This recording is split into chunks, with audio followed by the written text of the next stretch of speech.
Iniulat na hinarang umano na isang barko ng Japan Coast Guard ang tatlong Chinese fishing vessel na patungo sana sa West Philippine Sea at sinabi na agresibo umanong pinaalis ng mga Japanese ang mga fishing boat.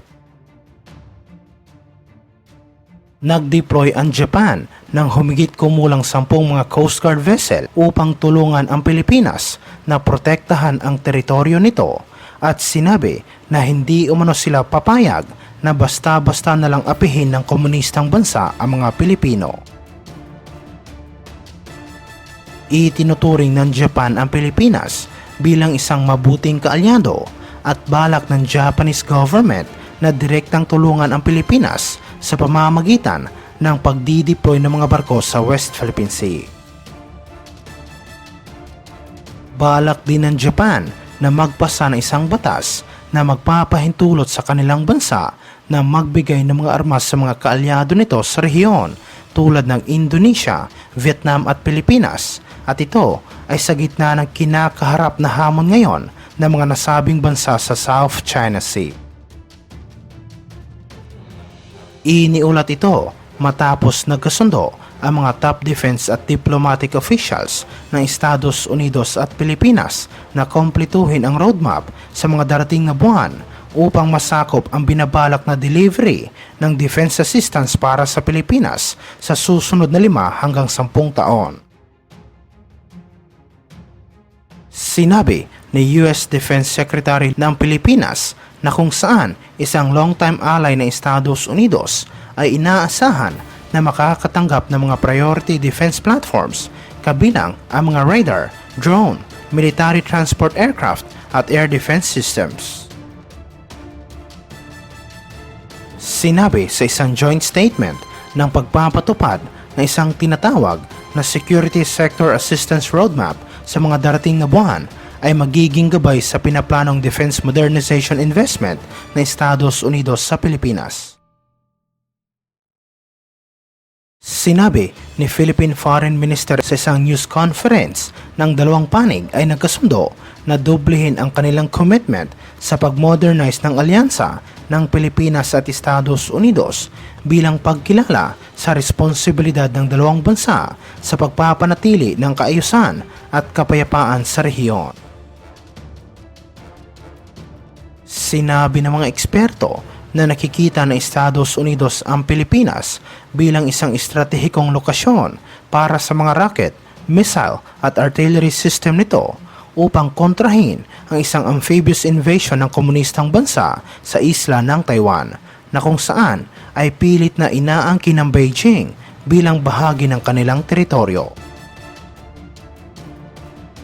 Sinabi na masyadong maaga pa para talakayin kung anong mga asset ang gustong i-deploy ng Estados Unidos sa mga military base ng Pilipinas sa ilalim ng mas pinalawak na Enhanced Defense Cooperation Agreement ng dalawang bansa.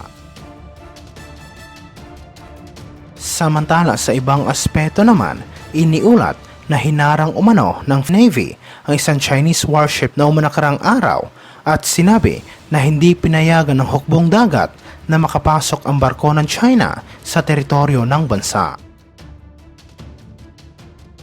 Ayon sa report ng Navy, namataan umano ng kanilang mga tauhan ang barko ng Chinese Navy kaya agad nila itong sinalubong at hinarang upang hindi makapasok sa exclusive economic zone ng bansa.